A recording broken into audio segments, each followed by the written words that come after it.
Hello everyone, I'm Leslie Maltman and welcome to Reimagining Events. This series of webinars has been developed by Tourism NI to support the events industry as we look forward to a time in the not too distant future where we can once again get together to share the live experiences we all miss so much. We know we need to look at things in a different way and from a different perspective, and these sessions are designed to help us navigate the way ahead in a post-pandemic world. Today's webinar looks at the important and sometimes daunting area of risk. We're going to hear from two presenters, Gary McFarlane and Stuart Turner. Once we've heard from both of them, we'll come back together for a Q&A session. While we don't profess to know all the answers, we're happy to discuss any queries you might have. Thanks to those who've already submitted questions. Please do feel free to send any more into the chat as we go through the webinar. We're going to start with some context and some key considerations around risk from Gary McFarlane. Gary is the Northern Ireland Director of the Chartered Institute of Environmental Health, who during the past 30 years has worked extensively with the tourism, hospitality and events sector.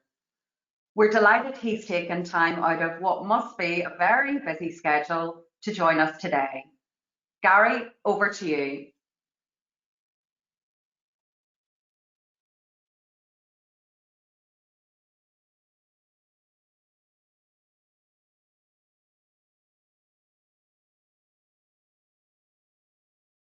Gary, you're just muted at the minute. If you want to just unmute yourself. There we go. Okay, sorry about that. Thanks. Good afternoon, everyone. I just lost Leslie there at the end, so I wasn't terribly sure where she was actually at.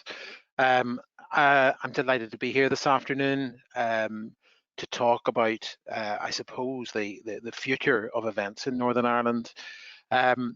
I think, important probably at the start to say that I recognise that events covers a very, very wide scope. It's a very wide, there's a great number of different kinds of events of different size and different complexity, from major sporting events and major concerts through to more local festivals and so on and so forth. So yeah, except there's a big scope in there. But Barry, if you could just maybe just put up the first slide. I thought it might be useful to start with some basic definitions that are really important in terms of the whole conversation around risk assessment, and that whole language. It's really important to understand what the different terminologies mean. Now, forgive me if I'm teaching Granny to suck eggs here, but I think it's always useful to do this so that we're on the same page. So obviously we're looking at this through the lens of COVID. I mean, risk assessment and the concept of health and safety risks are something that should be familiar to anyone in the business of organising events. It's something that you've done in the past, and you should be familiar with it. But of course, now and today we're focusing on the new normality, the new considerations that we have to, as events organisers, take into consideration in terms of COVID. But the definitions of these terminologies remain the same. So in the context of a hazard, and when we're talking about COVID, we're talking about a hazard is the source of potential harm. It's as simple as that. And of course, in the case of COVID, this is about the contracting the illness. And how do you do that? That will happen. It only happens in one way, and that is a result of exposure to infection. Just on that, there are two ways in which people catch COVID. Again, I'm sure everyone knows this, but let's remind ourselves. One, through droplet infection from an infected person, or secondly, through contamination, cross-contamination, particularly of commonly touched surfaces.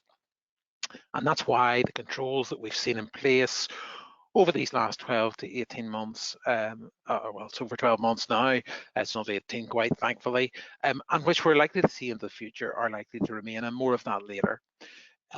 The risk is the chance or likelihood that a person will be harmed if they're exposed to a hazard. Again, in this case, it means the chance or likelihood that somebody becomes infected. The control, or it's sometimes called mitigation, is an action or a measure that reduces the risk. In other words, it reduces the likelihood. And controls are used typically to reduce risk. And finally, of course, a risk assessment is simply a systematic way, a logical, systematic way that you identify the hazards, assess the risk of those, and then identify and put in place controls to reduce the risk. So it's a logical framework within which you reduce the risks as far as possible. In other words, reduce the likelihood of someone contracting COVID. That's what it comes down to when we're talking about the COVID situation. Next slide, please, Stuart, or Barry, sorry. Okay, I think it's important to spend a couple of minutes talking about vaccines and risk, because, of course, understandably, my view is that the widely held public perception is that now the vaccine is here, there is no risk anymore. And it's the answer to all of our problems. It certainly is a major step forward in the fight against COVID. Of that, there is no doubt. But there are three things that we need to think about when we consider the efficiency or the efficacy of vaccines.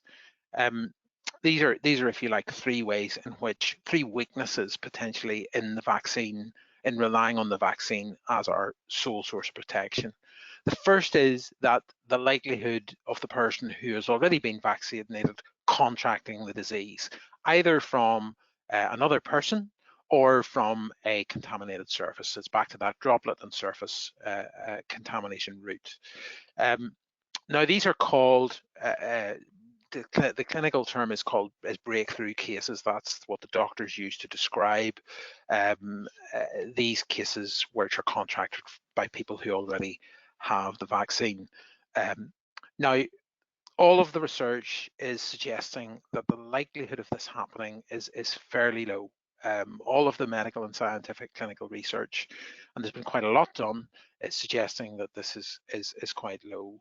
And that increases. Most vaccines, as you know, are 2 doses. That there's quite a lot of protection with the first dose, and there's then increased protection with the second dose. Second consideration is that the likelihood the person who has been vaccinated is still carrying and spreading the disease, which is different from the person who's been vaccinated contracting the disease either from someone else or touching something. Again, the initial research on this is very encouraging. However, it's important to say that it is not zero. So it is not a case, it's not accurate to say that once you've been vaccinated, you cannot be a carrier. But as I say, the initial research, the research to date is suggesting that the vaccine will significantly reduce the likelihood of this. And the third point to make is that the new variants, which, and I'm not a virologist, but obviously we've heard a lot about variants, and that this is the way viruses mutate and survive. In fact, they change, and we see new variants emerging. And one of the concerns and one of the weaknesses in the reliance on the vaccination in its totality is that there are new variants emerging, and we know that already. The vaccine in Brazil is of some concern. That is actually currently causing mortality amongst very young people. And there's obviously, we need to remain vigilant and concerned and alert to the fact that some of these new variants may be less influenced or effective. The vaccine may be less effective in terms of controlling them. So it would be, to sum all of that up, what I'm saying here is that it would be unwise to assume that the vaccine is the answer in its totality. And that then leads me on to the next slide, please, Barry. I think it's useful to reflect, I suppose, just in terms of guidance, to clarify the situation. As you all know, in Northern Ireland, as yet, we have no official confirmation of either indicative dates or indeed of the requirements that are likely to be in place for events moving forward. So in preparing for this, what I have done is I have drawn heavily on the guidance that exists in other parts of the UK and in particular in England. All things being equal, it's, in my view, unlikely that there's going to be significant deviation from this. And what you see on the slide at this moment in time is the tests, if you like, the government tests that have been set out to consider in terms of the efficacy of the vaccines and the opening up of the various stages of England's roadmap, which I'm sure you're all familiar with. And it's important to, just in light of what I've just said, to reflect on this. So, you know, they're saying that the vaccine deployment programme has to continue to be successful. They're saying that the evidence must show that the vaccines are effective in reducing hospitalizations and deaths in those vaccinated, and that continues to be the case. Thirdly, that infections risk do not risk a surge in hospitalizations, which will put pressure on the NHS. And then fourthly, coming back to the point on the last slide, that the government's assessment of the risks is not fundamentally changed by the new variants of concern. So these are the four top level tests that England are using for the reopening of the business visitor economy and events sectors in England. Next slide, please.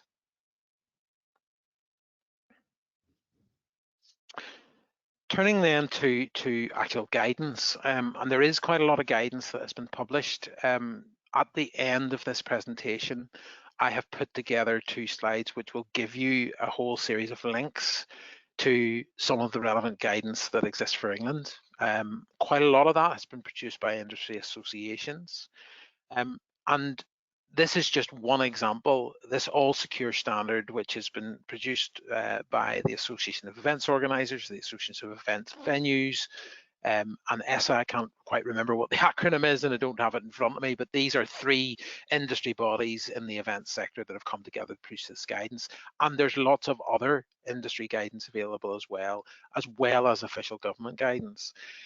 And the reason why I put this diagram out is because, as you can see on this slide, the things that we have become used to in terms of things like social distancing,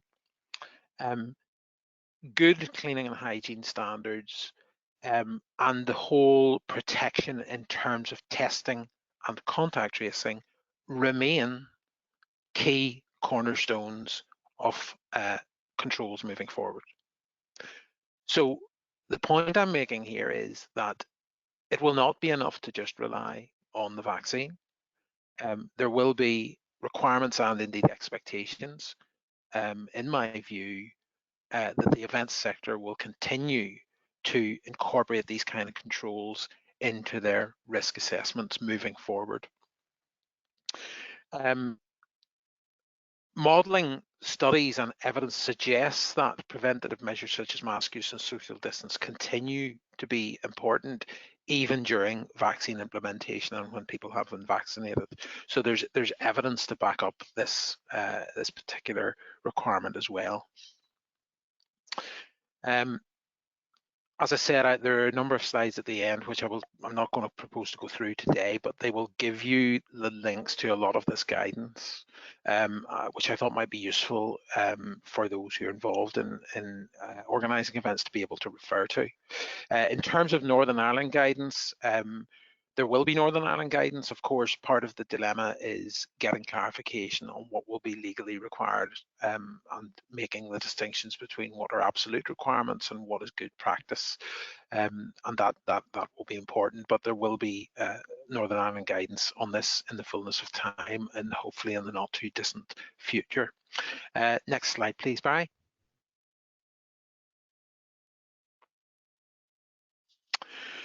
So I thought that in terms of getting into some of the nitty gritty of this, in terms of the things that event organisers are going to have to consider, in my view, what you're seeing here is the checklist that government in England has provided to suggest that will be the guidance and the framework on which local authorities, who are the regulators for all of this, and I'll come back to that in a little while,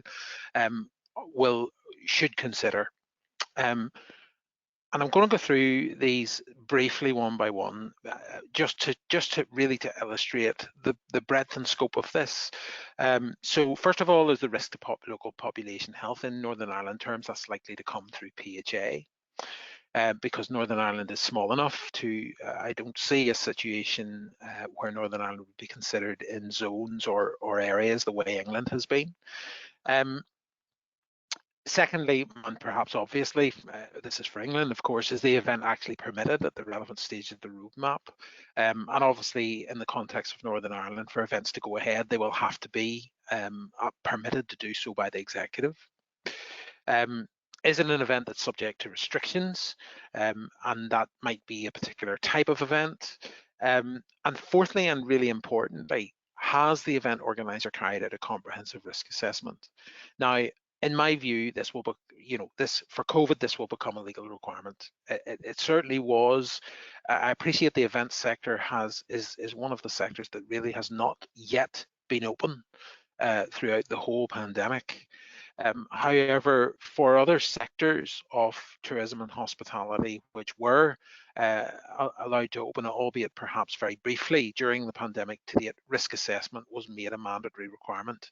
There is no doubt in my mind that it will be a mandatory requirement for events organisers and events venues moving forward. I have mentioned official guidance, which will be forthcoming in Northern Ireland once we at the appropriate point in time, once they've decided on what the controls, the requirements are actually going to be. And obviously that will be very important for event organisers to take into account in terms of the organisation of their event. Can the mitigations, can the controls be operated effectively? And that will be important in terms of those responsible for developing the risk assessments and associated control plans. There is no point in sticking a control down on a piece of paper because it sounds good. It will have to be workable and realistic. And I think an important point to make here is that and I will come to this, but I think that the scrutiny on your risk assessments is going to be much increased from what it has been in the past. I'll come back to that in a moment. Outside the actual event itself, what will the impact on the local area and other adjacent areas be? Has the event organizer engaged appropriately with neighbouring businesses? What about transport operators? What about the local police? To assess and mitigate the risks which may arise from pressure on local and public transport, for example, as a result of the actual event. Again, this will, these are not necessarily all particularly relevant for all types of events. I did say at the start, events covers a very wide scope, but certainly for a substantial large event, these are considerations, and even for some medium-sized events. What about local accommodation, if that's required for overnight stays? That might include, for example, event staff, workers, contractors. What about the footfall on the surrounding area? And on the infrastructure? What about queue management? What about crowding outside of a venue? What about attendees? Are they going to be local? Could they be international? Or indeed, could they be region-wide in the case of Northern Ireland? And has the event organizer actually successfully run their event previously, whether in this particular location or somewhere else? So the reason, as you can see from that list, it's quite wide-ranging. What exactly the detail of these considerations for Northern Ireland might be remains to be seen, but these are logical considerations that anybody running an event would need to think about in the context of COVID. Next slide, please, Barry. I thought it might be useful just to touch briefly on the difference between outside and inside. And part of the reason why I'm mentioning this is because whilst I know it's not strictly in the event space, I know that already in England there are issues emerging in England with the opening of hospitality and the difference between outside and inside. And what I'm talking about here is temporary structures that, and when is something that's a temporary structure, or indeed a permanent structure that is only partially enclosed, what's the difference between it being deemed to be inside and outside? And the reason why that is important, of course, is because of the dispersion of the virus and the impact on ventilation of the virus and the likely transmission. So actually this has not changed and is unlikely to change throughout this pandemic, on contrary to what some commentators in England in the media are claiming. The key reference point for this has always been the provisions under the smoking order in Northern Ireland. That's the 2006 order, which says that if a structure is wholly or substantially enclosed, it is deemed to be indoor. And what does that actually mean? Well, in practical terms, what it means is at least 50% of the structure must be open. So let's take, for example, a marquee. A marquee is an indoor structure, unless it has only 2 sides out of 4, or arguably possibly even 3 sides out of 4, depending on the height and dimension of those sides.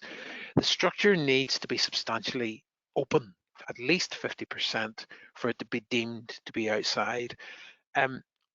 If there is anybody on this webinar that is involved in events with these kind of structures, my strong advice to you, as with all of this, and I'll come to that at the end, is to talk to your local environmental health departments who are responsible ultimately for the regulation of all of this, and I'll come to that in a moment.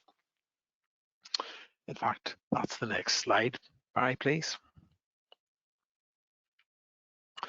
So who's responsible for the regulation of events in Northern Ireland? It is not the Health and Safety Executive, it is your local councils, your environmental health departments, my colleagues in local councils.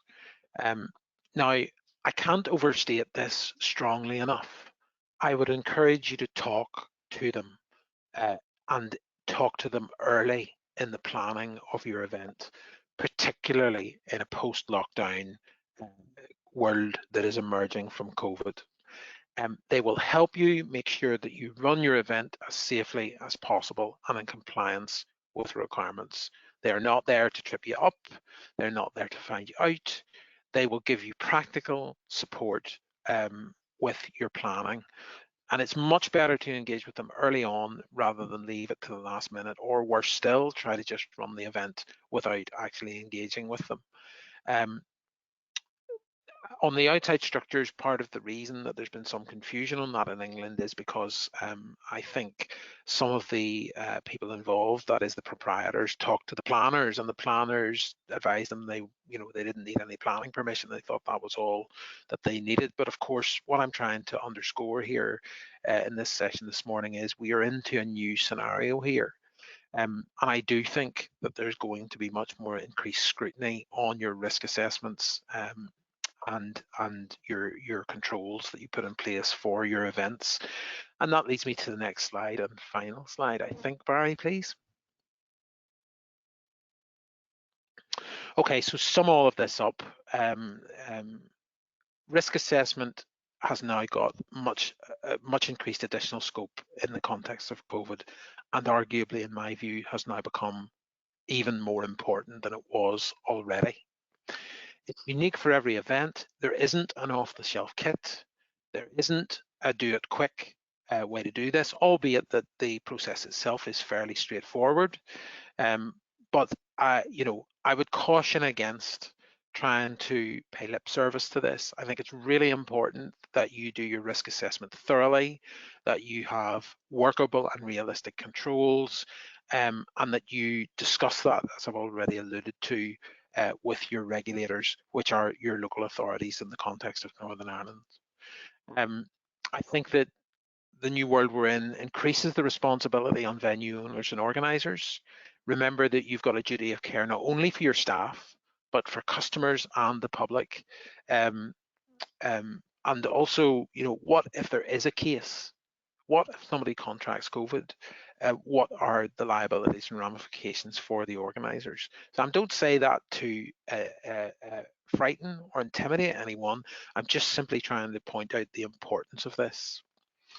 The controls that we've seen as typical controls in the earlier stages of the pandemic around ventilation, social distancing, capacity in the terms of venues, and hygiene requirements are, in my view, all likely to be required legally. And testing and tracing is going to be really, really important moving forward. There are specific legal requirements in England now around the capturing of data and attendees at events. That is going to be, I would fully suspect that's going to become a requirement here. There are electronic tools that have been developed to help that. I would expect that to be the same here, but I think it would be naive to think that testing and tracing won't form a central part of the controls that will be necessary moving forward. And of course, the vaccine deployment program will need to continue to be successful as it has been. And the final point on this slide leads me on to a neat handover to my colleague Stuart, who's going to take the second part of this.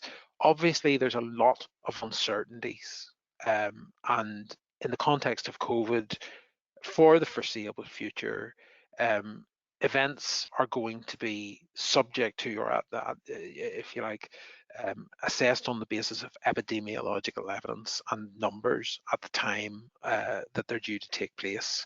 So events will need to have contingency planning for different scenarios, and Stuart's going to take you through some of the detail of how you would actually go about that.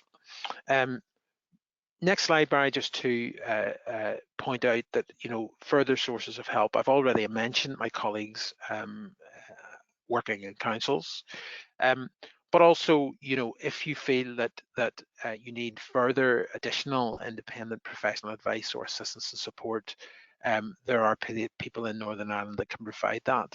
I would encourage you to make sure that people who are providing that are appropriately qualified and have the right experience to do it, but there are people out there who can support you, particularly if it's larger, more complex events. The final two slides, if you just click through them, Barry, to let participants see them.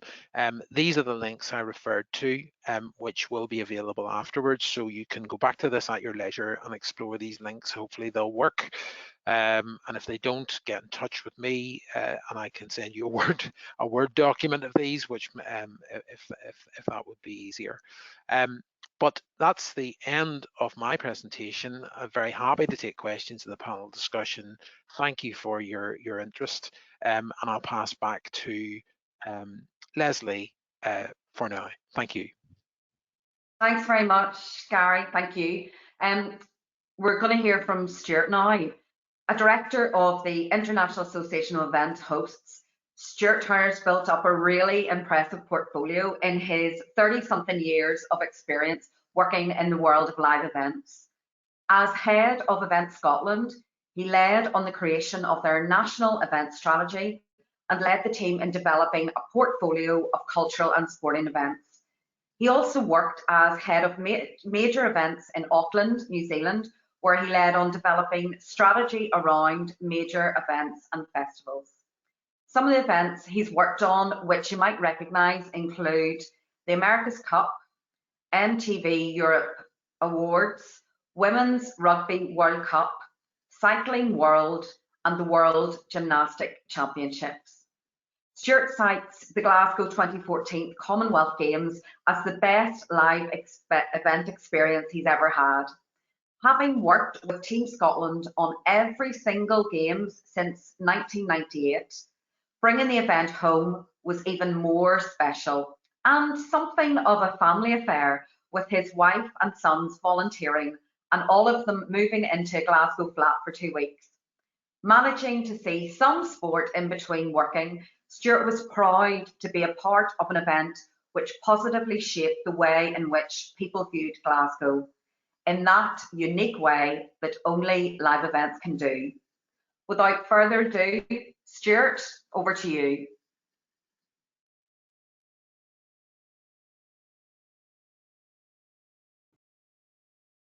That's great, thanks Leslie. Very good introduction, and good afternoon everybody. I'm going to try and rattle through this so that we can leave a bit of time for a discussion between Gary and Leslie and myself, and hopefully explore the topic a little bit more. And probably in a similar way to Gary, just to really start to talk a little bit about what is a contingency plan. I'm going to focus very much on this area and really draw some of the points that Gary had talked about into the, well, what do you actually do about it, with contingency planning being the main focus of that. In this particular context, we're looking at a plan that helps you mitigate risks from future circumstances that you can't control. And that's very much the case we're in here in terms of COVID, that we don't know what's going to happen next. We don't have concrete government advice, particularly in Northern Ireland, as Gary mentioned. And therefore, it's really important that around your events, you have a series of contingency plans to try and deal with different eventualities. What I'm going to start by doing is I'm going to talk a little bit about the America's Cup in Auckland, and the reason I'm going to choose this one is because when we started planning this event, it was planned pre-COVID happening. We were well down the track before it even became a possibility, and then we had to adapt our event plans, and we were doing that live, but we have now completed the event and run it. So again, we've got some experience there. We didn't get everything right. And obviously New Zealand's in a slightly different situation maybe than any of the UK countries are, but I still think there's some really valuable lessons to learn from here.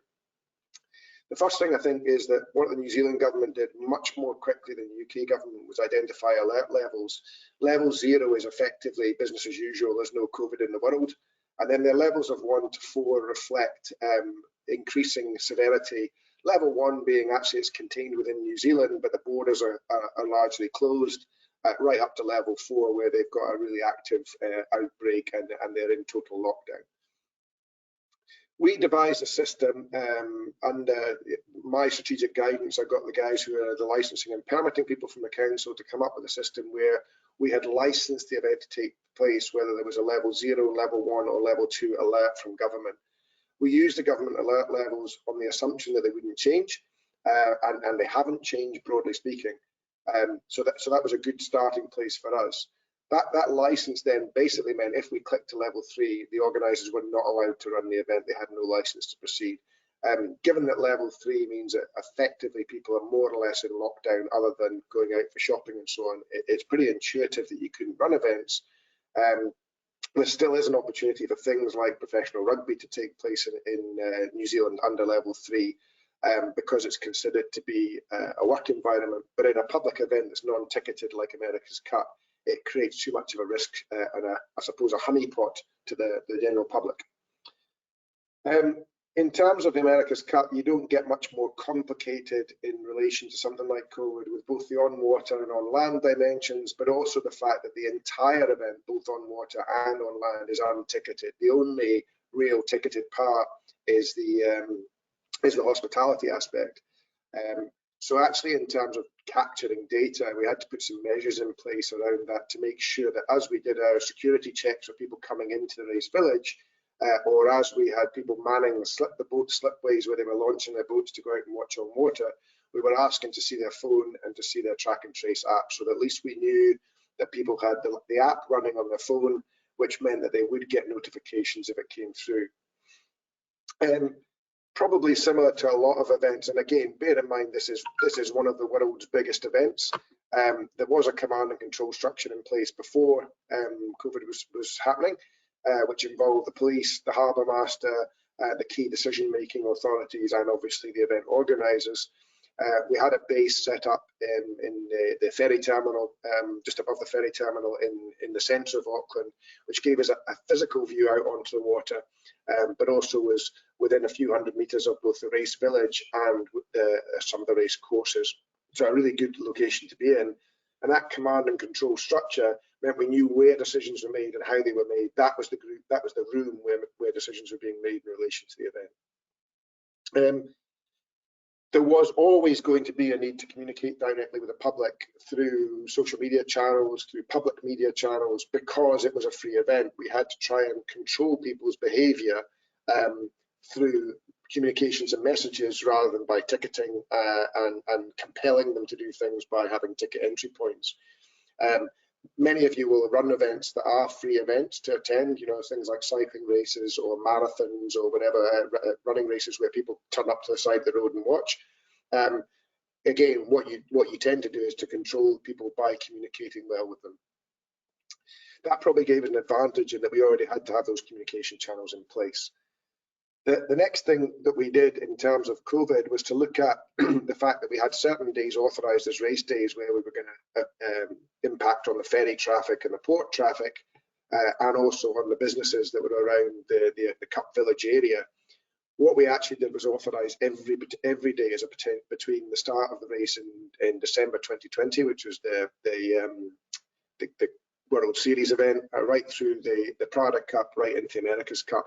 We authorised every day as a race day, which meant that if we had to move things, the days were already authorised, the plans were already there, ready on the shelf to be pulled off.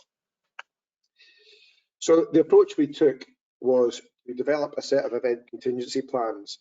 The detail of these aren't necessarily as important as the fact that for each scenario that we can imagine, we developed a different contingency plan. So in our ECP1, it was effectively we're back at level 0 and everything happens as it would normally. ECP2 is where we were fervently hoping we would be, which was everything's at level 1. And in order that means that the borders are shut to the general public, but we could get dispensation to get the racing teams and the broadcast teams in because they had a specific job to do in New Zealand. And then after that, the rest of the event could run pretty much as normal because New Zealand was COVID-free. So that's the approach we were hoping to take. ECP 3 and 4, 3 is on this page, I'll move on to 4 in a moment. They covered the situation where we were in a level 2 alert. And there's two different approaches there. One where we could operate the race village, but with required social distancing. The recommended numbers for gatherings under level 2 in New Zealand is 100, which meant we could have operated a race village as long as we controlled it, and each of the activations only had a maximum of 100 people in it. But it would take a lot of management. There was quite a lot of cost in that. So again, our initial view was there is an opportunity for us to look at that and to have the race village open, but we would need to have special management plans for that. The ECP4 was taking the approach of actually that's not worth doing, there's too much risk in it, there's too much cost in it, and we would shut the race village but just run on water only. And that was probably considered to be the safer option and perhaps a less complex option, although it obviously makes the event touch less people in terms of its reach. As soon as we moved to level 3, then basically there was the options that everyone has, which is postponement or cancellation. The way that the America's Cup is structured, if as host New Zealand we didn't host the event by the end of April, then our right to host it deferred back to the challenger record, which was the Italian. So postponement was really not an option. And therefore we came to cancellation of the event, which we didn't want to do, but clearly if we had to cancel the event, we needed to deal with the stakeholders. If we weren't able to hold it under government legislation, then we wouldn't be able to hold it. So those were the scenarios we considered. Just to give you a quick finish off to that case study, the event did take place and was completed within the original schedule, and hopefully some of you might have seen a bit of it on the television. It was pretty well attended, given that we couldn't have any international visitors, and we certainly achieved the broadcast objectives. We never had any prospect of getting back to level 0 because of the worldwide situation with COVID, but Auckland actually experienced level 1, 2 and 3 during the course of the event. We therefore had to click into different scenarios depending on what was happening. As I said, level 3 led to the postponement of those days of racing, and level 2 led to limitations in what we could do around the race village. But in all of that, we still managed to deliver the event on budget. I think the key thing, and this links right back to what Gary was saying, is the fact that the New Zealand population have picked up and operated on extensive use of a track and trace actually has meant that outbreaks that happen, and they have had 3 or 4, have been very easy to manage for them because they've been able to trace the contacts very easily and get people to isolate. I think that's a key learning for us, and obviously they've been starting from a much lower base than we ever have, but the fact that people are doing that track and trace is crucial and will be crucial for us going forward.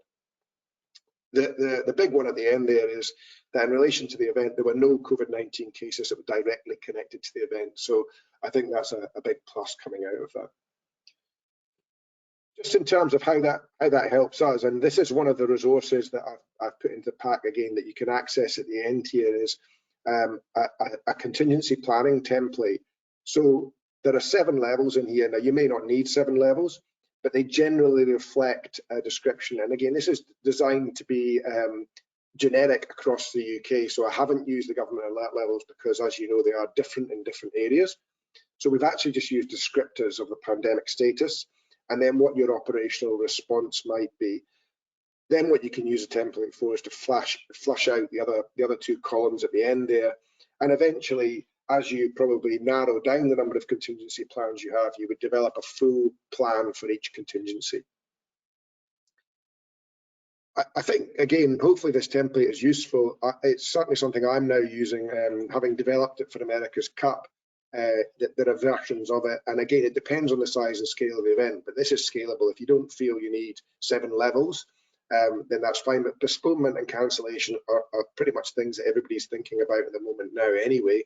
And they're always going to be 2 of your levels within contingencies. Can you postpone? If so, when do you postpone to? If you have to cancel, then what are the implications and at what point do you make that decision? But certainly it's worth fleshing out the other contingency plans, especially as you get closer to the event and they become more likely. There'll be scenarios that you can pretty much write off knowing that they're going to be unlikely. I'll just move on because, as I say, that is there for you to have a look at and play with. And again, I'm happy to pick up one-to-one with anybody on that. But also, again, some of you might have seen this, and I recognise that not all of your events will be mass gatherings, but there is a piece of work that's been done by the World Health Organization that they've developed from working with the IOC and FIFA and a number of other bodies. The tool is really helpful in terms of taking you through a process. Some of the questions that they ask you may feel are absolutely irrelevant to your event, and that's fine. But you can scale the tool and just, I suppose, ignore the ones that you feel are less relevant, but kind of use it as guidance. It asks a whole load of really, really good questions in terms of you thinking about some of the risks that Gary had raised. The risk assessment part is actually very easy to do, and this is obviously just a COVID-specific risk assessment. You still need to do your normal risk assessments that you would do around your event. And then that risk score that's generated, you can improve it by agreeing to do more mitigating actions, and they've got a huge drop-down list of mitigating actions, as I say, some of which you may feel are relevant to your events, but there are actually some really good ones in there. I've also developed my own tool, which is kind of adapted from this, which is a bit more simple and kind of Hitchhiker's Guide to the Galaxy type, don't panic. So I guess that will be in the resources that you can use as well, and is maybe a simpler way of approaching this. But I think what the important thing is, you can take those mitigating actions and you can export them to create your own action plan, which is kind of what my template does. It gives you an owner and a date for those. Importantly, if you go back to my ECP levels, you actually need to do this assessment for each one because the questions might be different. The answers to the questions, both in the risk assessment and the mitigating actions, might be different at different event contingency levels. So a little flowchart here just to keep things easy for you. If you're allowed to do your event, you should look at that, whether it's that risk assessment, doing the mass gathering risk assessment tool, whether it's the tool that I've given you, or whether it's a tool you have yourself. You should do that. If you can't run the event because of legislation, can you modify it to run it online? And if you can you commercially viably head on with an online event? And if you do, then great, do that. But if not, then unfortunately, you just cannot proceed with the event. So I think that's pretty simple, and it really comes back down to this area down in the bottom left there, which is conducting the risk assessment is crucial to if you're going ahead. Because actually, if you're cancelling, all you need to know is what's the date that you cancel by. in order to either lose as little money as possible or not lose any money. This is just a quick view of the tool. So this is the risk assessment part, and again, it's in the presentation. I've also put a link in the resources, so I won't go through that in detail, but as you can see, there's only a few questions there in terms of putting a risk assessment together, and it is useful, and it is done by the World Health Organization. So in terms of going back to environmental health colleagues, at least you've got a strong basis for why you've chosen to do it that way. And then in terms of the mitigating actions, I won't go through them because there's a huge list of them, but the categories that they fall in, I've just put down here. And I think it's important to just kind of, I suppose, run through those and just think about some of that is around actually you as an event organizer and your staff having an awareness of what's going on with COVID, what the guidance is. And as Gary says, I mean, perhaps Northern Ireland government hasn't actually come out with that yet, but you can parallel what's happening in England, Scotland, because I don't think they'll fall too far away from that when they publish guidance. It's about your own emergency preparedness and response plans, which you will have to have for the event anyway. You need a COVID dimension to that. It's about coordinating with your stakeholders and partners. It is essentially about that command and control. Who makes the decisions as you're live in an event? Some of your events are only, a couple of hours long. Some of them might be a couple of days long. Some are a couple of weeks long. If you're a couple of weeks long, you can more or less guarantee things will change during that period. Communication is vital, particularly around this pandemic issue, is that you have somebody who can speak knowledgeably both to your staff, your participants, to the media, and to any other stakeholders. And then I think it's also just such capacity. So if something does go wrong, what capacity is there? Have you linked into the health services? Are they aware that you're there? Have you got the staff on site to deal with issues that might come up? And again, a lot of that is the normal stuff that you're doing, health and safety planning, but just through a COVID-19 lens. So as events people, we're practiced in taking risks. You have to decide how much appetite you have for some of these risks. Legally, you'll be told certain things to do, but there's also a level of your own risk appetite. And again, one of the documents I put in there is a risk appetite scale, so that you can judge your own level of risk appetite. I'm going to leave it there. I've whizzed through that really quickly because I wanted to leave a bit of time for a discussion. So Leslie, I'm going to hand over to you to run the next part. Yeah, I'm conscious of time. Thanks, Stuart. So I'm going to fire on and try to cover as many of the questions and discussion points as possible. One of the big questions that if we had a crystal ball or a magic 8 ball, we might ask it is, are we actually going to get back to live events this year? I think it's great that the Northern Irish event scene is being cautious but positive.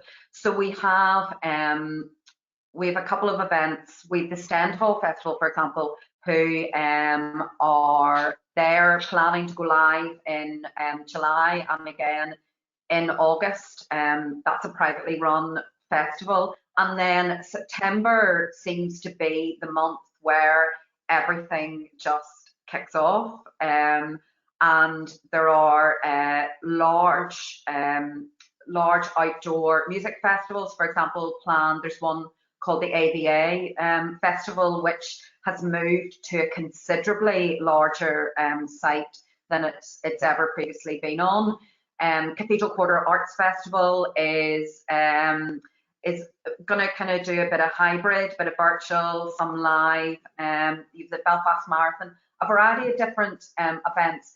I think one of the really frustrating things for us is the speed with which our industry has been recognised, talked to, compared when we look at what's happening in certainly in England and Scotland, and to some extent Wales.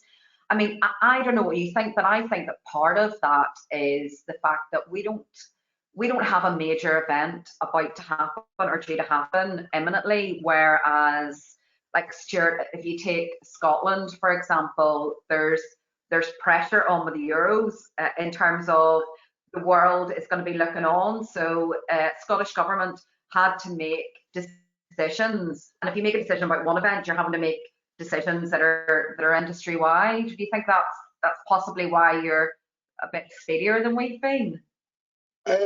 Look, I think that probably is right, that the fact that they've got, well, the Euros would be one, and I think the other one, as we would all know, is the Edinburgh Festivals. You know, we missed out on the Edinburgh Festivals last year. Some of those festivals won't sustain a second year, but if you take something like the Tattoo or the International Festival, the economic benefit that they bring to Scotland year in, year out is so huge that really they want to get them going again as soon as possible. I think the difference is that with the Euro 2020s, if we're looking at a limited audience, I think they've talked about the stadium having 12,000 in there. That's now going to be domestic audience only. And when I say domestic, it might be UK or it might be Scotland only, but it's certainly going to be domestic. And I think that probably gives us a view on which way things are going to go. Is that's where we're pushing things in Scotland, that we try and get domestic audiences back to events. We try and make sure that outdoor events, going back to Gary's point, outdoor is much more likely than indoor in the short term. But as we can start to prove that we can do things as an industry, we actually deal with public safety all the time. And the people on this who are listening to this webinar now are actual experts in public safety, because that's what they do. So this is a new string to their bow that they have to learn, but they can already play the instrument. And I think that's what's really important, is pushing that message to government really, really strongly, that, you know, give us a chance to show that we can do it, that we can adapt, and that we can be sensible and take the right precautions. Gary, I think that I think will be interesting, the next webinar we have is Claire Hall talking about reimagining space, and even just taking the example of the AVA Festival, who are now going to Boucher, which, as we know, is, you know, one of the biggest spaces that we have. I mean, sometimes it's maybe just about thinking about that in the first instance, thinking about how many tickets you're selling and the space within, whether that's an indoor or an outdoor space, the size of the space that you're putting people into, because that automatically means that social distancing is easier and so on.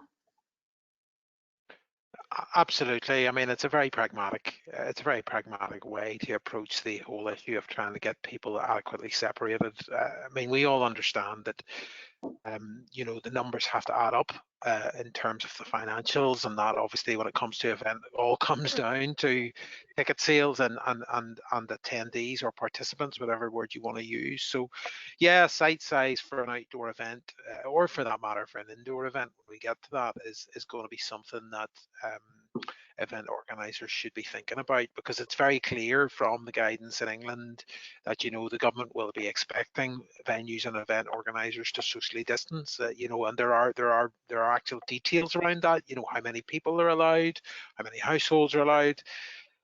I have to say, I think the administration of all of that is going to be interesting, and, you know, it's worth saying that you know, whether it's event organisers, publicans, hospitality, venue owners, or businesses, you know, there's only so much that they can do. At the end of the day, you're still going to be dealing with people, and that has its own challenges. But yeah, for sure, the physical size of the venue is a good place to start.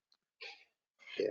I think sorry, Stuart, I was going to say, I think the compliance thing is very interesting, because a question I had that I wrote down was, Stuart, when you were talking about the America's Cup and the track and trace, and to me, and the high level of compliance, I feel like the people attending that event, their level of compliance is very different, possibly, from the people who might attend you know, many of our events, and I mean UK wide. You know, it's been talked about that one of the reasons why New Zealand has been so successful is because, okay, the leadership, but also that the people living within the country have just gone, right, okay, I'm just going to do what I've been told. So I do think compliance can be a bit of a challenge. I think it's different. So I think you can't think we're starting from the same place, because they didn't have a lot of COVID within the country. There's a few isolated cases. If they said the way to keep this out is shut the borders and then everyone takes on the track and trace app. And that was what the government said really clearly at the start. I think if we'd been in that position, you think about Northern Ireland in that position, it's quite a strong position for you if you'd had very few cases, very little community transmission, and you felt you could shut the borders down pretty effectively. It's a great defence strategy. So New Zealand basically took that on board. They're kind of used to all the disadvantages of being a long way from everybody, so that they may as well take the advantages when they come as well. I think we probably had too much community transmission for that to be effective, and therefore people weren't as convinced about the track and trace. But from an event organizer's point of view, if you don't know who's at your event, you probably won't be allowed to have the event. So, you know, the ticket sales, okay, you can get the data and then you can use that for push messages around, you know, if there are any outbreaks. But if you're a non-ticketed event, you need to think about how you get that data, because without that data, I'm pretty convinced that government guidance won't let you go ahead. Yeah, and I also think it's really important when you do get the go-ahead that that we all take it seriously, because I feel like the first time something goes wrong, that somebody's just going to come down on the whole industry like a ton of bricks. And, you know, so that we all have to take it seriously. I mean, you mentioned something earlier, Stuart, about a command and control structure. And I know for a lot of people watching this, they'll be like, what is a command and control structure? That doesn't apply to my event. My event's just a small event for, you know, 20 people, 30 people, 100 people. But actually, when it all boils down to who is in charge and what happens if something goes wrong, whatever that thing has to be. So I suppose I just wanted to ask how important you thought that having that structure in place was, no matter what the type of event you have. Look, it's essential, and I think in small events that is probably the one person who is the event organizer, but they need to understand what those external factors are. So, you know, the police could shut your event down normally because you're creating a public health hazard, or you're creating too much noise or whatever. The police has got powers to shut your event down. But when they say you're shutting this event down, then the organizer is the person that has to know who they pull the plug with. It's the same here, that, you know, at what point and how do you make that decision and who makes it? If it's just you because it's your event, that's fine, you understand that, but you need to know what those factors are. If you've got people you need to consult with, you know, so if it's in a local authority area and the local authority is your partner, or it's in a venue and the venue is your partner, then they need to be part of that decision making. So it isn't complicated. The bigger the event and the more moving parts of the event, you know, if it's a football tournament in 10 stadiums, then the command and control needs to be more complex. If it's a single venue, single day event, it's probably the event organizer, the venue owner, and somebody from a local authority. That's probably, and possibly, if depending on the size of the event, the police might be involved in that as well. But command and control is something that all events should be doing anyway. You should know where your real-time events are made, decisions are made, and how they're made. This is just adding COVID to that, which might mean that you have somebody who's got a specific expertise in environmental health in that group. Yeah, that brings me on actually to another question that I want to ask both of you. I'll start with you first, Gary. How you talked about your relationship or communicating with the local authority. How important is the event organizer's relationship with the local authority and with blue light services? And I suppose to stretch that out, you know, again, it's that thinking about, oh, sure, I'm only a wee one day event for 1,000 people or whatever, 100 people, 500 people. Does COVID make it more important to be talking to your local authority? Is that something now that's more necessary? I absolutely think so. Yeah, I did make mention of this. I mean, I do think that look, you know, all the indications from the vaccine are really positive, and hopefully it is having and will have a major impact, not only in terms of the number of people who catch the disease, but also very importantly, if you do catch it, what the actual impact is. I didn't mention that, but I mean, the evidence is suggesting that the risks of hospitalization are significantly reduced. But the fact remains, we've come out of a period, you know, what we've 6.5 in the island of Ireland, we've nearly 7,000 people who have died from this. And, you know, that's, by the way, New Zealand have 26 deaths. and they've the same population. That's all I'm saying, right? And they're an island. But that's a conversation for another day. You know, the fact is that, you know, lots of people, it has been fatal for lots of people. The public are very concerned about it, you know, and I think, you know, those who are responsible for compliance are going to be concerned. No one wants, and event organizers don't want this either. No one wants a case. No one wants, you know, an issue at their gig, so to speak. So I think the ante is definitely upped on this, and I think that, you know, it's vital. I say it again. I think, you know, my colleagues in local authorities are not some sort of ogres to be scared of. They're there to help you. They're there to support you. They're very pragmatic practitioners. They're very professional. They know what they're talking about. They will help you get it right. Okay. Don't not talk to them and wing it. Yeah. And I guess, Leslie, from my perspective, go back to my example, you know, I was working for a division of Auckland Council when I was over there, and I actually still work for them just now. That's part of the America's Cup contract that I'm doing with them. It is the council that licensed that event, is the council that ran the command and control structure. The council employs a harbour master, etc. So, you know, it's national and local government working together there, because the police are obviously national government, but it's the council that had the expertise to run that. Yeah. Yeah, well, that makes perfect sense. I suppose just to finish on, we could talk all day, but I'm conscious of time. I think one of the things that, as a small country, we're quite good at, but we could be better at, is talking to each other within the industry, Absolutely.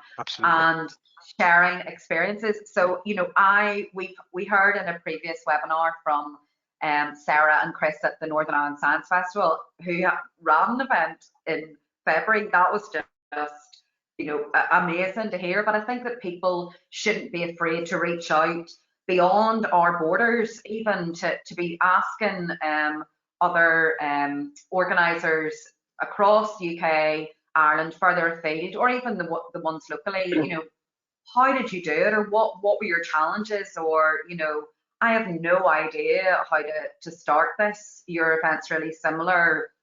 You know, I think that's, Gary, what do you think?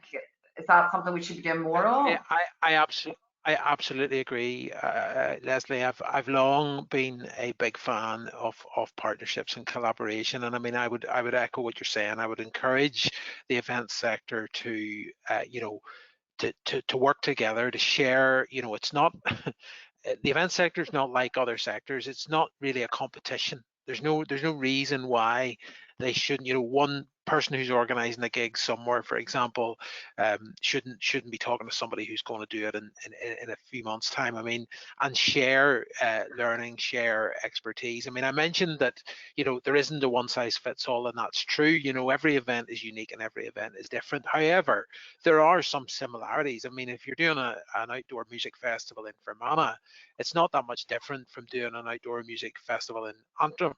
And, you know, there's lots of efficiency in putting heads together on that. And I mean, I'm very conscious that I mean, we talked about this in the preparation for this. I mean, we've only really scraped the surface of this today. You know, I'm very aware there's a lot of nitty-gritty nuts and bolts that people will be thinking, well, how do you do that, and where do you get the Stuart shared a lot of templates, and, you know, they want to get into the nitty-gritty. I mean, there's another area where there could be collaboration. You know, if we were developing something for that, there's no point doing that for one organizer. You want to do it for, you know, a collective of people who are in the same genre of event. So yeah, absolutely, totally support what you're saying. Stuart, what do you think? Is it something that's useful, has been useful for you? Absolutely, and again, if you go back to learning from the rest of the UK, and I hesitate to hold Scotland up as an example, but what Scotland did, their first response from Event Scotland was to pull together an event advisory group which had people from events in Scotland on it, and that group has lobbied directly to government, but has also communicated directly to the industry. So, you know, there's people on there from some of the big events, but also from some fairly small events. So it's looking at things at different scales and across culture and sport. And I think that actually having a little industry group that's going, how do we, what's our big problems here? And I think we kind of know what some of the problems are. And how do we as a group go about solving them? Because it doesn't help any of us if one of the big events falls. And it certainly doesn't help us if lots of the small events fall. You know, we are weaker as an organisation and as an industry if we lose events. Yeah, well, there's a call to action if I ever heard one. I'm going to thank you both, and then I'm going to do just a wee bit of wrap up. So thanks. I could have talked on. I have another page for the questions, but conscious of time. So before we wrap up, we just want to do a couple of live polls. So if everybody could participate in these before they log off. First question. How have you found today's session in terms of content and relevance to your business? So it's a scale of 1 to 5, 1 being not relevant and 5 being extremely relevant. Okay, that's great. And then the second one is, do you plan to take any action in your business as a direct result of what you've heard today? And that one is just a simple yes or no. Thank you everyone for voting and no's. It really helps us with future webinars. I hope you found today's useful. I certainly have. All of the webinars are going to be made available online, and everybody who's watching today or who's registered will get an email letting them know where you can access that. That email is also going to give you details about the resources that Stuart talked about and the checklist which is being produced for each of the webinars, which is like a quick go-to guide of hints and tips, and that's quite useful for sharing with colleagues that you might think might be interested. There are also limited one-to-one sessions that Stuart also alluded to earlier. So again, in that email, it'll give you details of how to avail of those. And then lastly, and those of us who work in events would almost say most importantly, is there'll be an evaluation form. So please, it'll only take a couple of minutes, so please fill that in, because that again helps us to shape these types of events and projects going forward. So thank you for joining us today. Hopefully you've taken away at least one thing useful, and I hope that the next time we get to do this type of event, it'll be face to face, and that's not too distant future. Thanks everybody. Have a really great day and stay safe. Thank you. Thanks everybody. Bye.